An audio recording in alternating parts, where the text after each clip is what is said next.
that Silicon Valley is a stressful place to call home because you live it every day in your calendar, in your commute, in your housing payment. How do you have any damn fun when all you do is work? Yeah, you come home from the office, but do you really stop working? What is the price you are paying for this Silicon Valley lifestyle? Hi, my name is Shana McLean-Moore, and I'm a life coach at Anchor Psychology in San Jose, California. And I am super excited to introduce you to my podcast called SiliCAN, Your Antidote to the Silicon Valley Grind. And the reason I'm launching this podcast is because of a favorite quote of mine by a business author named John Christensen, who wrote The Fish Philosophy. And he says, if you want to change your culture, you have to change your conversations. And I love this quote so much. I use it in my coaching practice. I use it at home with my family. I believe it can change a business, and I believe it can change a community. Because when our community is hurting, we need to talk about the pain points and come together with some solutions on how to live better. And that's why I'm here with you today. I think Silicon Valley has become a really stressful place to live. And I know that sometimes it feels electric. I especially notice that when I leave town and I come back and I kind of crest that hill on 680 in Fremont and see the bay for the first time, or when I fly into SFO or SJC at night and see all those lights. I think it feels electric because so many of us who grow up here feel like we're all just one big idea away from killing the game. In fact, many of us know someone who struck it stinking rich while innovating a product or service that changes the way the whole world lives. The whole world. But there's another side, isn't there? And that's because for every person that is, in fact, killing the game, there are hundreds of thousands of others who feel like the game is killing them. While we're grinding to make our mark and pay these ridiculous housing prices, we feel like we have to go all in for work, which by default pretty much leaves us all out of our relationships, our physical well-being, and any semblance of a pursuit of joy. The grind is not sustainable. It leaves us feeling sick, lonely, and freaking miserable. What really freaks me out is the fact that even local doctors are making note of it. Dr. Ranesh Sinha of Palo Alto Medical Foundation was quoted in a Fortune magazine article as saying that his 30-year-old patients are presenting with 50-year-old bodies, complete with potbelly, curved spine, dulled skin tone, reduced vitality, and an increased risk of diabetes and heart disease. And that, you guys, is just the physical side of things. Then there's the emotional. I feel like that part is best summed up by an engineer that was quoted in a Quartz article as saying that the grind can get to anyone. We push back drinks with friends, we miss birthday parties, we skip family vacations, and eventually the invitations themselves start to taper off and a sense of isolation sinks in. And I'm guessing you can relate to that, either for yourself or for somebody you care about. Whether it's the work you have, even if it's work you love, but it occupies every waking moment of your day. Or it's the all sitting, all the time lifestyle that just leaves you feeling, ugh. Or it's the loneliness because you spend so much time working that you kind of leave all your relationships on a shelf collecting dust. It feels too late to try to re-engage. Or it's because you spend so much of your free time on your cell phone sort of living vicariously through other people's adventures instead of having any of your own. I know each one of these kinds of pain intimately. And when they stick around too long, I like to call it misery as motivator. And it happened to me just about 2 years ago last, when at the time I was working at a Silicon Valley school that charged $40,000 a year for one-on-one instruction for kids. And for my job as a teacher was to see one new kid on top of every hour with 10 minutes in between to kind of frantically type in notes. I had no time to interact with my peers, no natural light in this dimly lit little office. And then when the last student would leave at 5 p.m., it was time for me to create lesson plans and create my own materials. Because even though they were charging $40,000 a year for this instruction, they certainly weren't spending that on the teachers and curriculum. So I would come home at the end of every day feeling depleted and frankly resentful. I'd get home, eat dinner, kind of scroll through my newsfeed, living vicariously through other people's adventures instead of having any of my own. And I'd say, is this really all there is? Now, fortunately for me, I kind of clawed my way out of that situation. And it occurred to me that the mindset shifts and actions that I took are applicable to anybody who's feeling kind of a victim of the grind. So the reason I have this podcast is kind of share those ideas with you. And I even came up with a clever little name for it, which is SiliCAN. And the reason I came up with that name was because I heard there was a product on the market called Narcan, which serves as an antidote to an opioid overdose. And I thought, oh, cool, like that saves lives. And then I heard that the people who make Narcan are the very same people who made the opioids that are killing all these people to begin with. And I'm like, you sneaky sneaks. Well, two can play at that game. Because I can tell you guys that every single one of us who remains available for work 24/7 via our cell phone is contributing to this grind culture, this culture that is leaving us feeling sick, lonely, and freaking miserable. And if we're going to be part of a culture that's killing us, then we better be invested in creating our own antidote so that instead of feeling sick, lonely, and freaking miserable, we can decide to feel well, connected, and freaking awesome. So here are the three ingredients that I think are going to help you neutralize the grind. Ingredient number one is balance. And I know what you're thinking. Balance? Seriously? What's ingredient number two? To capture a unicorn? But here's the thing. I believe that the single best way to defeat the grind is to commit to a weekly practice of balance. Would it be ideal to experience balance every day? Of course it would, but it isn't really that realistic. So instead, I believe we need to look at a 7-day block of time and commit to serving each one of our key areas of self within that time. Now, to that end, in my coaching practice, I like to use these Candyland game pieces to represent what I consider to be the 4 key areas of self, so that my clients have a visual idea of what part of themselves they're leaving behind. We move them forward and back during our conversation. And so the first one is the green one, and that represents our career or intellectual self. I chose green for this one because it's the color of the almighty dollar, and it is a part of ourself that is overserved in Silicon Valley. It is important, but it isn't everything. When we practice it, we feel growth-minded, we feel mentally stimulated, we feel interested in the world around us, and interesting for people to talk to. As I said, important, but not everything, not at the exclusion of the other key areas of self. The second key area of self is our physical self, and I chose yellow for this one because it's the color of the sun. It's where we get our energy.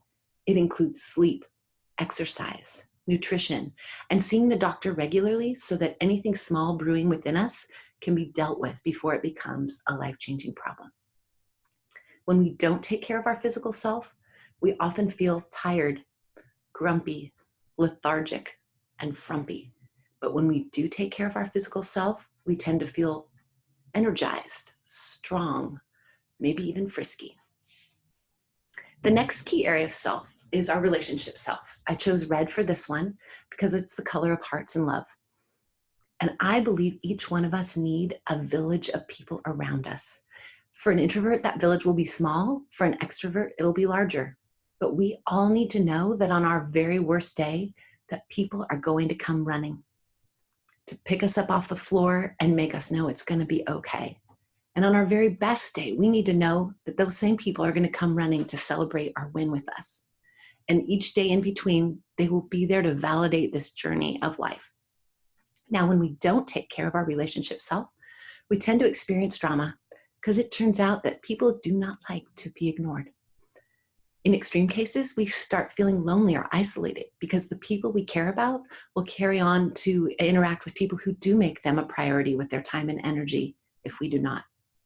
But when we do manage these relationships, we tend to feel connected, secure, and loved, all things we're looking for. The last key area of self is our emotional or joy self. It is represented by the color blue. I chose blue for this one because, frankly, it was the last color left in the Candyland game, but also because we feel blue if we don't experience joy. I find that this piece kind of makes me intrigued when I talk with people in my office about, okay, if the goal is to like your life better, what are your go-to moves to lift your spirits? And people look at me like, oh, Shana, I'm so out of touch with that, I don't even know what to tell you. And so I think that's scary, because if we can't list those activities, then we're probably not practicing them. And if we're not practicing them, my bet is that you're feeling resentful or sad, even depressed. But when you do practice those things, I think you not only have that, oh yes, moment, I got to do this thing that brings me joy, but I think it also has a carryover effect. It goes into our relationships, because we treat our people better when we're feeling happy or have some plans to look forward to. We treat our bodies better when we're happy. We make better choices about exercise and nutrition. And I think we have a way better attitude about the work that needs to be done if we've experienced some fun and joy recently. So I believe in being able to list your 5 activities that give you joy, so that if you find yourself with a couple of free hours, you know exactly what to tap into. For me, it's always going to be a walk on the beach. It's going to be catching a sunset anywhere. It's going to be enjoying a meal on a patio with people I love.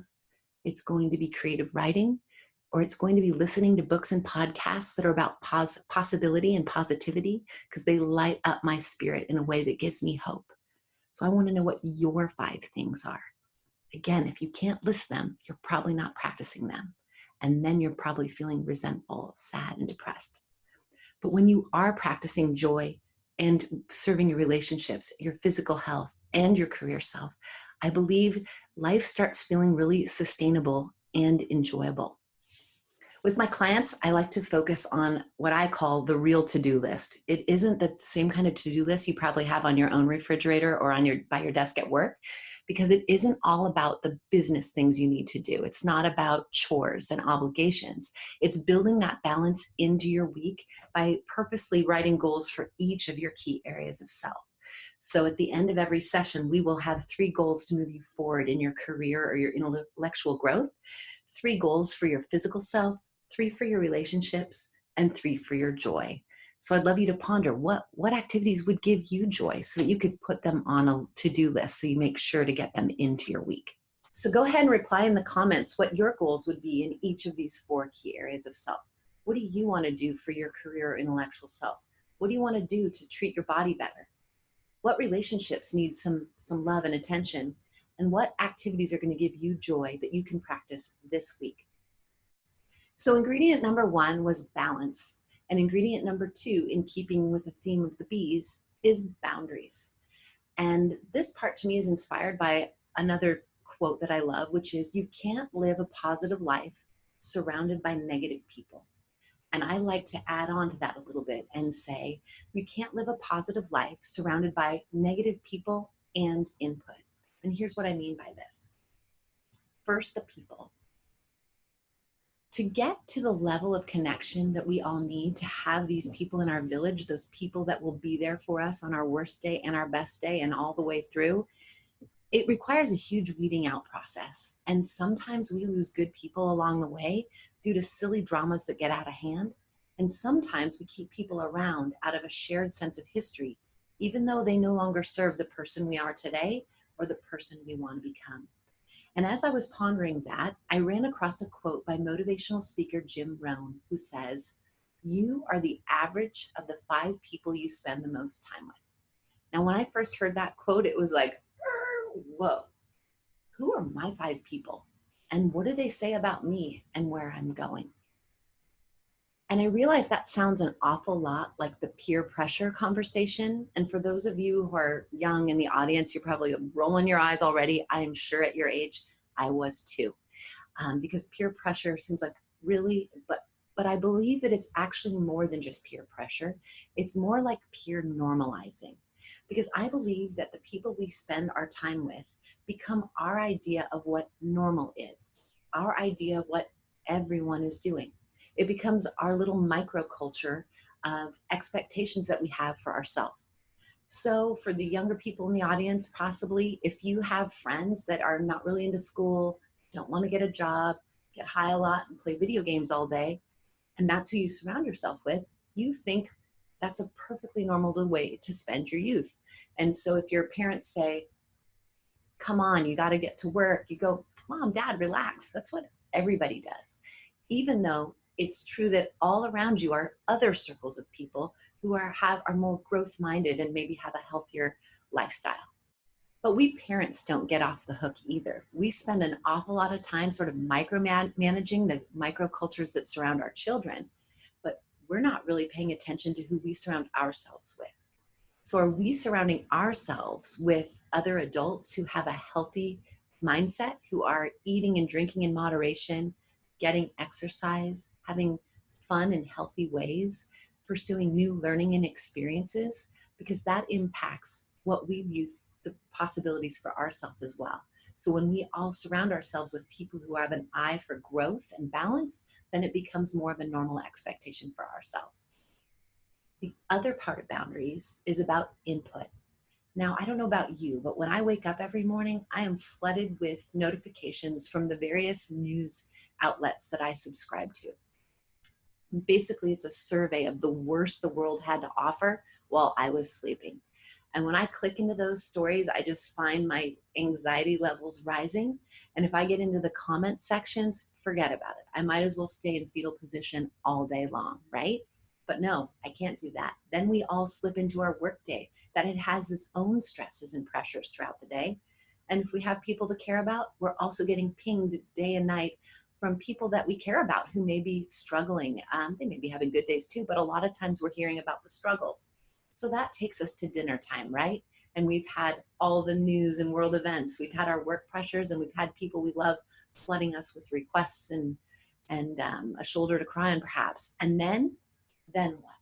Well, I see the time between dinner and bedtime as sacred hours of balancing the load on our psyche. What are you going to fill it with? Are you going to fill it with people who are positive thinking and growth minded? Are you going to watch shows that are about comedy or people pursuing a dream? Are you going to read books and podcasts that are talking about how to stay well and be vibrant?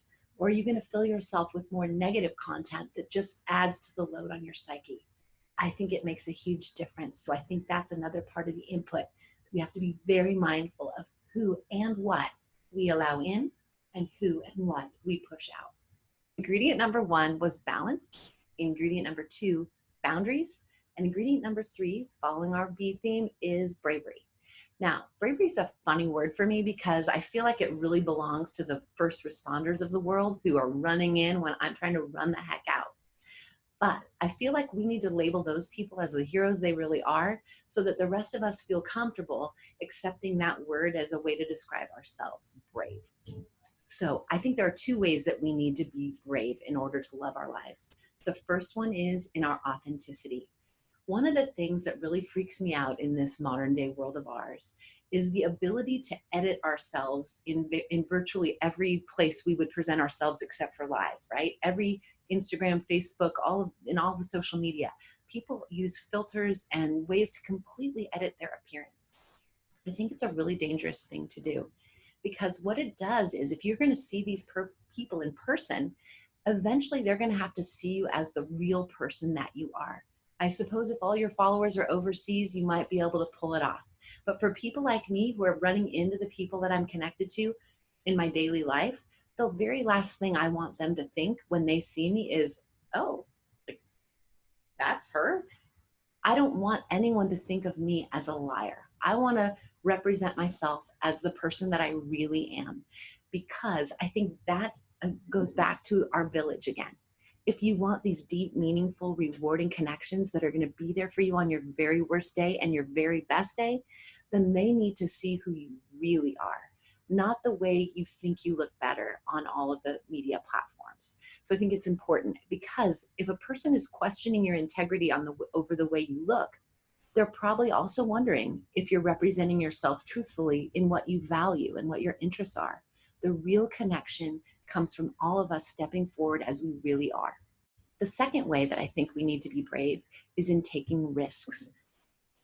It is so easy to be comfortable where we are. Right now, we know how to do today. The work we have, the relationships we have, the exercise routines we have, the pursuit of joy that we have, all feels really, really comfortable.